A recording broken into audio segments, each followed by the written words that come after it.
بسم اللہ الرحمن الرحیم۔ حضرت عبداللہ بن عمر رضی اللہ تعالیٰ عنہما سے روایت ہے کہ رسول اللہ صلی اللہ علیہ وسلم نے فرمایا، ان اللہ و ملائکتہ یصلون علی المتسحرین، کہ اللہ تعالیٰ اور فرشتے سحری کرنے والوں پر صلاۃ بھیجتے ہیں۔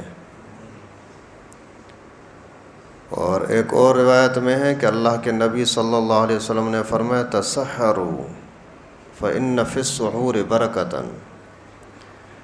کہ سحری ضرور کیا کرو، اسی میں اللہ تعالیٰ نے برکت رکھی ہے۔ ایک صحابی فرماتے ہیں کہ میں جا رہا تھا، رسول اللہ صلی اللہ علیہ وسلم کی مجھ پر نظر پڑی اور اللہ کے نبی سحری کر رہے تھے، تو مجھے فرمایا کہ آ جاؤ ہمارے ساتھ کھانا کھاؤ۔ تو میں نے عرض کیا کہ اللہ کے رسول مجھے ضرورت نہیں ہے۔ پیغمبر کریم نے فرمایا، آ جاؤ، سحری کے کھانے میں برکت ہوتی ہے، آ جاؤ سحری کرو۔ مقصد یہ ہے کہ سحری کے ٹائم پر بھی کچھ بھی کھانا پینا یہ اللہ تعالیٰ کی رحمت اور برکت کا ذریعہ ہے۔ پہلی جو حدیث مبارکہ میں نے پڑھی، معجم اوسط کے اندر لکھا ہے کہ اللہ تعالیٰ بھی صلاۃ بھیجتے ہیں، فرشتے بھی صلاۃ بھیجتے ہیں۔ اللہ تعالیٰ صلاۃ بھیجتے ہیں مانا رحمت بھیجتے ہیں، اور فرشتے صلاۃ بھیجتے ہیں مانا دعائیں کرتے ہیں، استغفار کرتے ہیں اس بندے کے لیے جو سحری کرتے ہیں۔ اس وجہ سے بہت سارے لوگ سستی کرتے ہیں، نہیں بس سحری کی ضرورت نہیں پڑتی، اس وجہ سے میں تو سویا رہتا ہوں، یہ اچھا نہیں ہے۔ یا بہت سارے لوگ رات کے ٹائم پر جاگ رہے ہوتے ہیں، جاگتے جاگتے 1-2 بجے کچھ کھا کر کے پھر سو جاتے ہیں، پھر بولتے ہیں بس ہماری سحری ہو گئی۔ تو سحری کا ٹائم، سحری کی برکت صبح کے ٹائم پر ہوتی ہے۔ سحری کا ٹائم ختم ہونے سے 15-20 منٹ پہلے آپ نے کھا لیا پی لیا، یہ سحری کی برکت ہے۔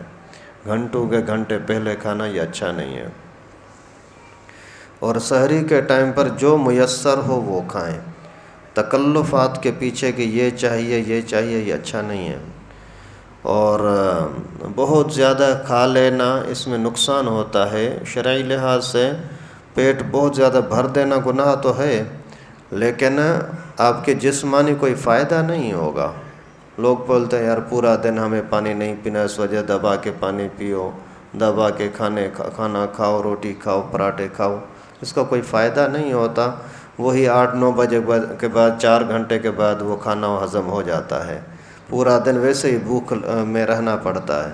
لیکن صبح کو زیادہ کھانے کی وجہ سے آپ کے جسم میں بیماریاں ہوں گی، اور روزے کی برکت اور روزے کا جسمانی فائدہ یہ نہیں ملے گا۔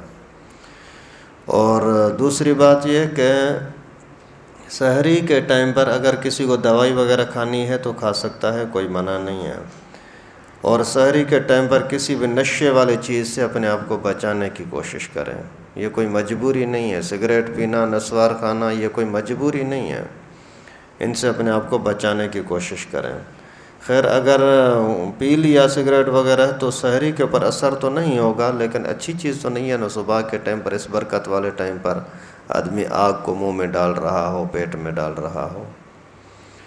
اور سحری کے ٹائم پر اگر کسی نے پان وغیرہ کھا لیا ہے، ان چیزوں سے بچنا اچھا۔ اگر کھا لیا تو بھی سحری کا ٹائم ختم ہونے سے پہلے اس کا مکمل ذائقہ اثر منہ سے نکالنا لازم ہے۔ کبھی کبھار ایسا ہوتا ہے کوئی بندہ نسوار منہ میں ڈالی اور بیٹھا تھا، آنکھ لگ گئی، ابھی روزہ جیسے کھلا، یہ بعد میں جب آنکھ کھلی تو دیکھا ارے اذان ہو چکی ہے، تو اس کا روزہ نہیں ہوا، اس کا روزہ گیا، کیونکہ اس کے نسوار کے اثرات ضرور اندر گئے ہوں گے۔ اسی طرح سے منہ میں گٹکا پان وغیرہ رکھ کر کے بیٹھا تھا اور اچانک آنکھ لگ گئی، جب آنکھ کھلی تو دیکھا، اندازہ ہوا کہ اذان ہو چکی ہے، ٹائم ہو گیا ہے، تو اس کا بھی روزہ نہیں ہوگا۔ اس وجہ سے ان چیزوں کے اندر بہت زیادہ احتیاط کیا کریں، اور اگر کچھ کھایا پیا ہے تو اچھی طرح سے کلی کر لیا کریں۔ ایسا نہ ہو کہ دانتوں کے اندر یا کہیں کچھ چیز پھنسی ہوئی ہو اور آپ آگے نماز کے لیے یا ویسے ہی سحری کا ٹائم ختم ہونے کے بعد وہ ذرا اندر چلا گیا تو آپ کا روزہ ٹوٹ جائے گا۔ اگر بالکل ذرا سا ہے، تھوڑا سا ہے تو معاف ہے، لیکن اگر کچھ مقدار محسوس ہوتی ہے منہ کے اندر تو پھر سمجھو کہ آپ کا یہ روزہ بھی نہیں ہوگا۔ ان چیزوں سے بہت زیادہ اپنے آپ کو بچانے کی کوشش کیا کریں۔ اور سحری کا ٹائم رات کو عشاء کے ٹائم پر لازمی آپ گھڑی میں دیکھ لیا کریں، جو ٹائم لکھا ہو اسی سے کم از کم 5 منٹ پہلے آپ کھانا پینا مکمل طور پر بند کر دیں۔ اور یہ جو اعلان ہوتا ہے، کسی مسجد میں ہوتا بھی ہے، کسی میں نہیں بھی ہوتا، کسی کو پتہ لگا نہ لگا، اس وجہ سے احتیاطاً آپ پہلے کھانا پینا سب کچھ بند کر لیا کریں۔ اذان کا انتظار نہیں کیا کریں۔ اذان تب ہوتی ہے جب ٹائم ختم ہو چکا ہو۔ سحری کا ٹائم ختم ہو جاتا ہے پھر اذان ہوتی ہے۔ اگر سحری کا ٹائم ہوگا اور اذان دیں گے تو اذان ہوگی ہی نہیں۔ اور اگر اذان کے ٹائم پر آپ نے کچھ بھی ایک گھونٹ پانی کا پی لیا، چائے کا پی لیا، نوالا کا نگل لیا تو آپ کا روزہ نہیں ہوگا۔ اس وجہ سے اذان کے ساتھ سحری کا کوئی واسطہ نہیں ہے۔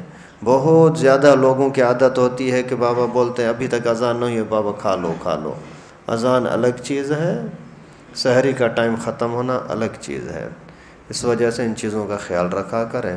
اللہ تعالیٰ سے دعا ہے کہ اللہ پاک ہم سب کو سحری کی، روزے کی، افطار کی، رمضان کی برکتیں نصیب فرمائے۔ اللہ تعالیٰ کمی کوتاہی سے ہم سب کو بچنے کی توفیق نصیب فرمائے۔ جو کمیاں کوتاہی ہو گئیں اللہ رب العالمین ہم سب کی معاف فرمائے۔ وما علینا الا البلاغ المبین۔